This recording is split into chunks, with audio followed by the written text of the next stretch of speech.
मलाई त धेरै इङ्ग्लिस बोल्नु पनि आउँदैन अथवा म तपाईहरु जस्तो नाच्नु पनि आउँदैन अनि बोल्नु पनि आउँदैन भन्नुहुन्छ नि। यदि तपाईहरु त्यस्तो भन्नुहुन्छ भने चाहिँ यो भिडियो तपाईहरुको लागि है।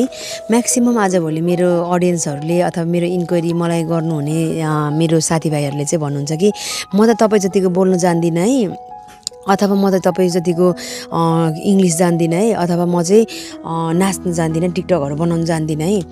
डजन्ट म्याटर, तपाईको चाहिँ एउटा माइन्डसेट हुनु पर्यो हैन, बिगेस्ट वाइ हुनु पर्यो।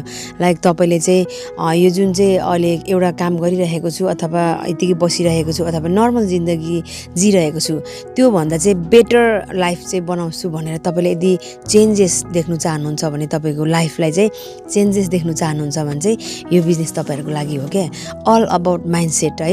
तपाईले सोच्नु भयो भने सबै कुरा हुन्छ। जस्तै एउटा कुनै पनि खानेकुराहरू पनि हैन, हामीले चाहिँ यो खान्छु है, म जसरी पनि खान्छु। जस्तै अब फर इक्जाम्पलको लागि मलाई आज उता बर्गर सपमा गएर एउटा बर्गर खानु मन लागेको छ हैन, तर म चाहिँ त्यो हिँडेर जानुपर्छ 20 मिनेट, तर मलाई त्यो खानु मन लागेपछि त 20 मिनेट हिँडेर जान्छु नि त म हैन। So it is all about mindset.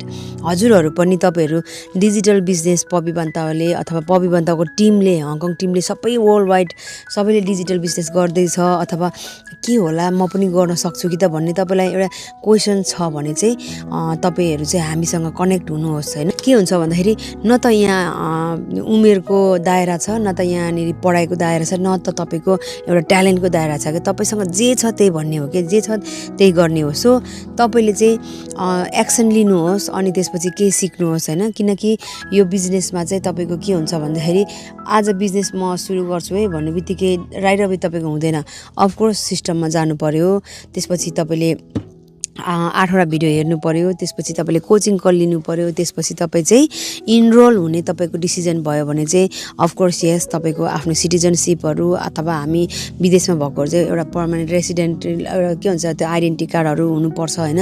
अनि त्यसपछि चाहिँ तपाई चाहिँ डिसिजन गर्नु सक्नुहुन्छ। बकाइदा हामीले चाहिँ डकुमेन्ट्स पेश गरेर चाहिँ इनरोल हुने टेस्ट गर्नुपर्छ है, ट्रेनिङ सिक्नुपर्छ। अनि त्यसपछि चाहिँ तपाईको वेबसाइट बन्छ अनि अरु जस्तै हामी जस्तै तपाईको पनि गुगलमा खोज्दाखेरि संसारले तपाईलाई देख्न सक्ने एउटा वेबसाइट बन्छ। त्यसपछि चाहिँ तपाईले चाहिँ आफ्नो कन्टेन्ट क्रिएसन कसरी गर्ने, कसरी हामीले चाहिँ पोस्टिङहरु गर्ने, कसरी हाम्रो अडियन्सलाई चाहिँ कस्तो खालको हामीले ज्ञान गुणको कुराहरु दिने यो बिजनेसको बारेमा भनेर सबै ट्रेनिङमा छ। सो भिडियो बेस्ड ट्रेनिङ सुरु हुन्छ तपाईको हैन। अनि त्यसपछि चाहिँ तपाईको चाहिँ बिजनेस सुरु हुन्छ। सो प्लिज वेलकम हैन, जोइन विथ अस। अनि बाहिरबाट तपाईले कुनै पनि कुरालाई जज गर्नुभयो भने, डाउट गर्नु